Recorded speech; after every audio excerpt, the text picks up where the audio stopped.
Welcome back to The Explainer. Today, we're talking about a device that didn't just shake up a market, it basically created a whole new one. We are, of course, talking about the Apple iPhone. Let's rewind the clock to January 9th, 2007. Picture this. Steve Jobs is on stage and he says these now legendary words. He wasn't just launching another gadget. No way. He was basically showing the entire world the future, and it fit in the palm of your hand. And what a future it turned out to be. I mean, to really get your head around the scale of this thing, just look at this number. By mid-2025, more than 3 billion iPhones have been sold. That's not just a successful product, that's a societal phenomenon. So, how did this happen? How did one single device become so dominant? Well, that's what we're going to unpack today.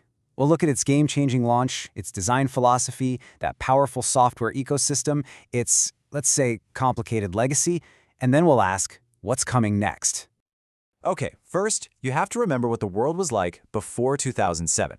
Yeah, smartphones existed, but they were these clunky things with a million tiny plastic buttons. They were for work, They were tools, not these seamless extensions of our lives. So Apple's answer came out of this super secret internal project called Project Purple.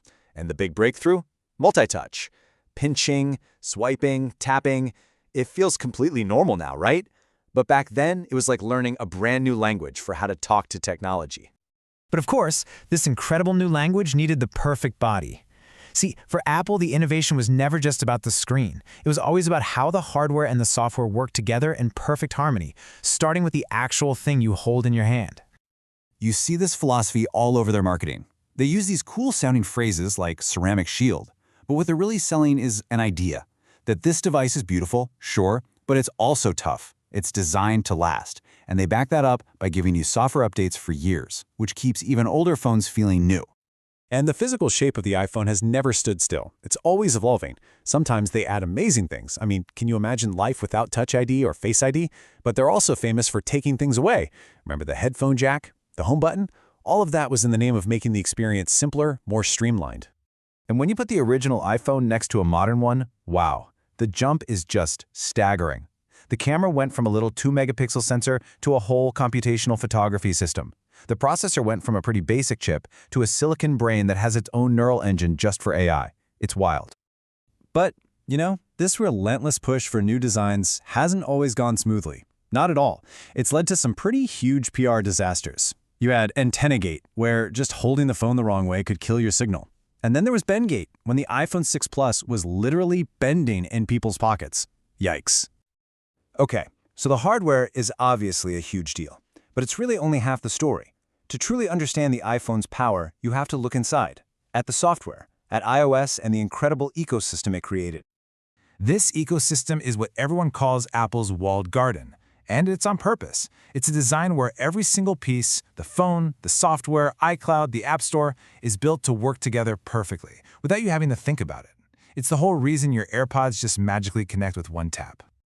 Now, if you look at the raw numbers across the globe, Android has more users, no doubt about it. But that number doesn't tell the whole story. When you look at the profitable, high-end part of the market, the iPhone's influence is just absolutely immense. And that walled garden? It's kind of a classic double-edged sword.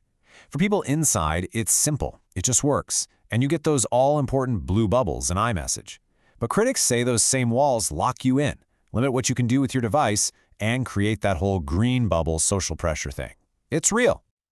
So this powerful mix of hardware and software, this whole ecosystem, it didn't just create a best-selling product. It created a full-blown cultural icon, one with a legacy that's, well, let's just say it's complicated. The iPhone's economic power is just undeniable. Get this, it makes up less than a third of all phones sold, but it rakes in nearly half of the entire industry's revenue. And the profits? A mind-blowing 80% of all profits. It pretty much owns the high-end market. Now, Apple has done an amazing job of branding itself as the champion of privacy, but that promise has definitely been tested. Remember the location gate controversy? It turned out iPhones were secretly keeping a file that tracked users' movements. That's a pretty big contrast to their public image. And you see a similar tension when it comes to the environment and repairs. Apple loves to show off its recycling robots, which is cool, but at the same time, their phones get really low scores for repairability. They've even fought against right-to-repair laws that would make it easier and cheaper for you to fix your own stuff. Having so many users also means the iPhone is constantly at the center of these huge ethical debates. On one hand, you have Apple famously refusing to help the FBI create a back door to unlock a phone, standing up for privacy. But on the other hand, its security has been broken by powerful spyware like Pegasus, and they had to scrap a plan to scan user photos after a huge privacy backlash. So, all of that history brings us to today, and to the future. I mean, where does a device that has already changed the world possibly go from here? What do you do for an encore?